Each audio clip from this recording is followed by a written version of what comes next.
જય સ્વામિનારાયણ, જય શ્રી કૃષ્ણ. અલ્પા વાણિયા ચેનલમાં તમારું હાર્દિક સ્વાગત છે. તો આજે આપણે બનાવીશું ચણાના લોટના ખાટા પુડલા. તો ચાલો આપણે ચણાના લોટના ખાટા પુડલા બનાવવાની શરૂઆત કરીએ છીએ. જે આપણી 5 થી 7 મિનિટમાં બની જતા હોય તેવા આપણે ચણાના લોટના પુડલા બનાવવાની છે. તો સૌપ્રથમ આપણે અહીંયા એક વાટકો ચાળેલો ચણાનો લોટ લઈ લીધો છે.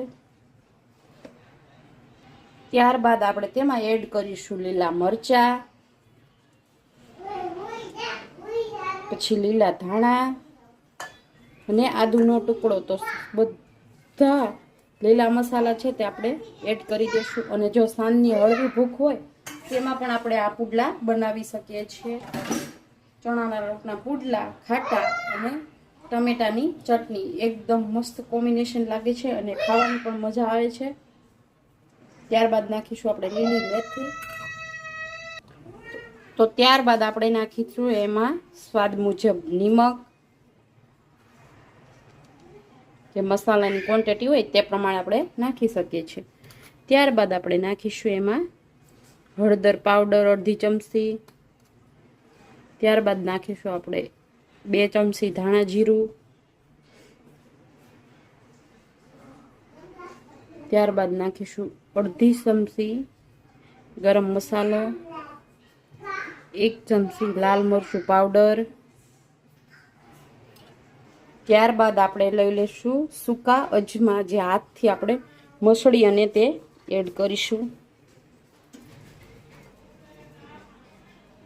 હવે આને આપણે ત્યારબાદ આપણે એડ કરીશું ખાટી અને મીઠી એવી છાશ, જે બટર એકદમ મસ્ત બનાવે છે અને ચટપટું લાગે છે અને ખાવાની ભૂખ પણ વધારી શકે છે. જે 1 પુડલું ખાતા હોય તે 1 થી 3 પુડલા ખાઈ શકે છે. તો આપણે એને સારી રીતે મિક્સ કરી દેશું.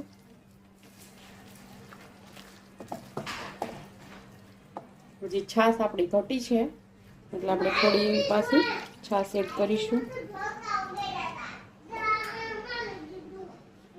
તો આપણે છાશ નાખી દીધી છે. હવે આપણે સારી રીતે આમાં બ્લેન્ડર મારી દેશું, જેથી કરી આપણા બધા મસાલા છે તે એકદમ સરસ રીતે મિક્સ થઈ જશે.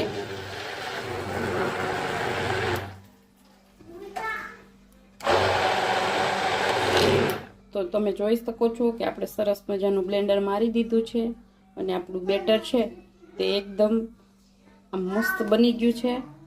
તમે હલાવી અને જોઈ શકો છો. જુઓ, તો આપણું પુડલાનું બેટર છે તે એકદમ રેડી થઈ ગયું છે. તો હવે આપણે એને પુડલા પાડવાની શરૂઆત કરી દઈશું.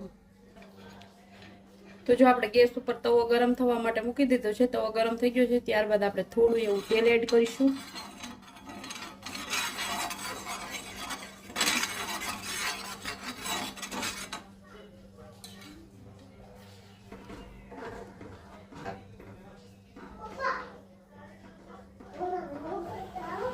ત્યારબાદ આપણે બેટર એડ કરીશું. આ રીતના બેટર બનાવશું એટલે આપણે પુડલા છે એકદમ ગોળ અને મસ્તીના આછા બને છે અને સરસ નાના નાના પણ બને છે. તો જો આપણે પાથરી દીધું છે બેટર, તો તમે જોઈ શકો છો કે આપણું એક બાજુનું પુડલું છે તે ચડી ગયું છે. તો હવે આપણે આ બાજુ થોડું એવું તેલ એડ કરી કે આપણે આને આ બાજુ ક્રિસ્પી કરીશું. તો જો આપણું પુડલું છે તે એકદમ ક્રિસ્પી થઈ ગયું છે.